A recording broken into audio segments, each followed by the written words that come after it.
Hello everyone. Welcome back to this chapter on homomorphisms.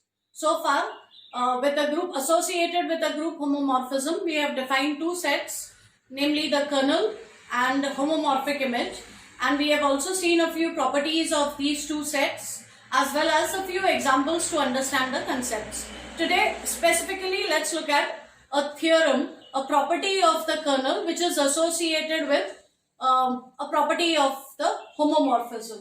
So let's see what that is. Suppose I have a group homomorphism from a group G to a group G dash.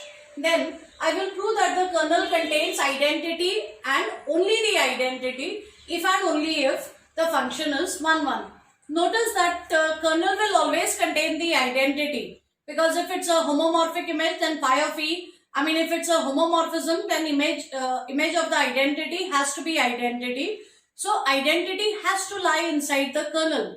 What we are saying over here is that there is no other element in the kernel. So if that happens, then the function has to be 1, 1 and conversely. So let's prove this result. Firstly, it is given that this function is a homomorphism.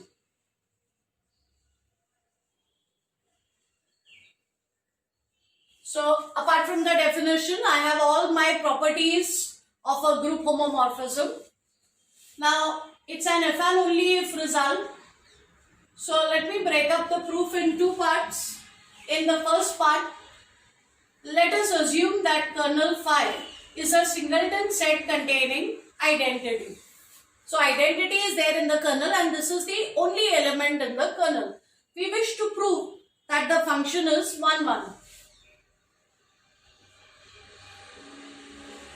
So we go with the standard method of proving that a function is 1, 1.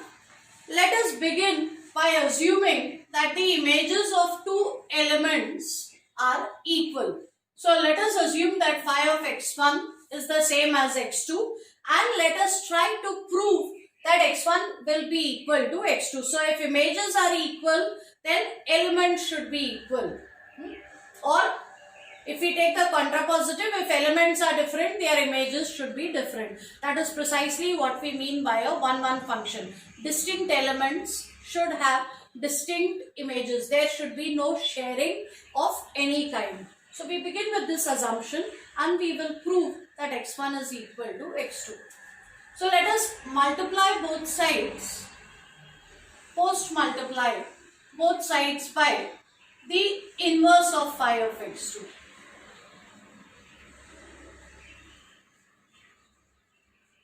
That is because I want to get rid of phi of x2 from the right hand side.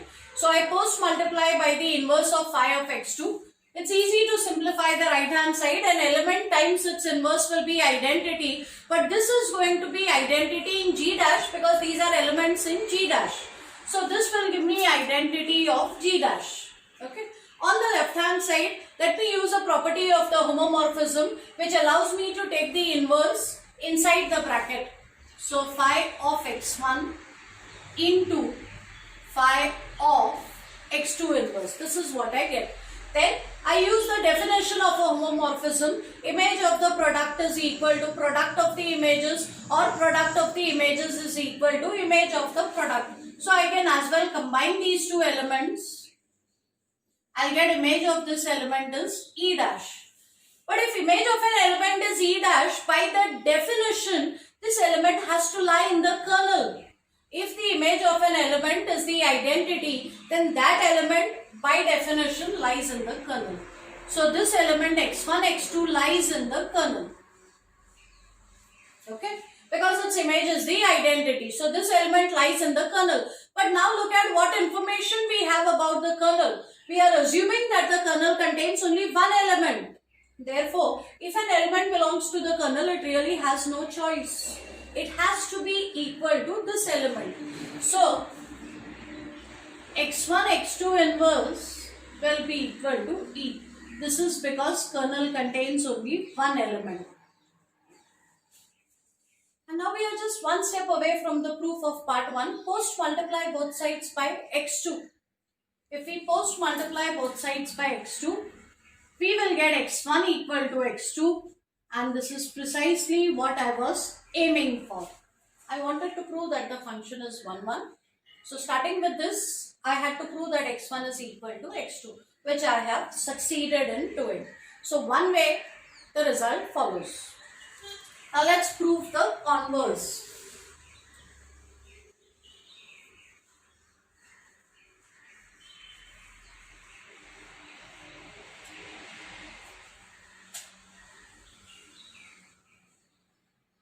So let phi be 1, 1.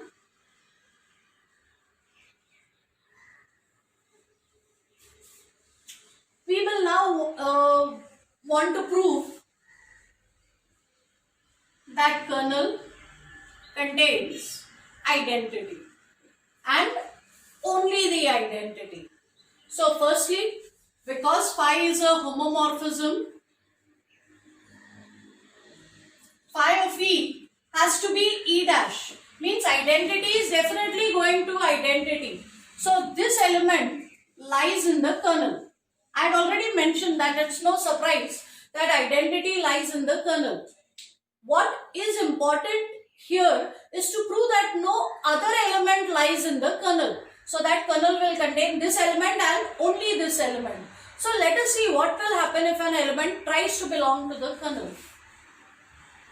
So let x belong to kernel phi. Then use the definition. If an element lies in the kernel, its image has to be the identity. So phi of x will be equal to E dash. I use properties of homomorphisms. Phi of E is E dash. Phi of E is E dash. So I can replace E dash by phi of E. So I get phi of x equal to phi of E. But I am assuming that the function is 1, 1. In this part, the assumption is that the function is 1, 1. So because phi is 1, 1, x has to be the same as E. So if at all an element lies in the kernel, it has to be identity. It cannot be anything else. And therefore, kernel phi contains precisely the identity. So the kernel containing identity and only the identity has a very close association with the function being 1, 1. That's all for now. We'll continue with a few more properties and problems in the next few lectures. Thank you.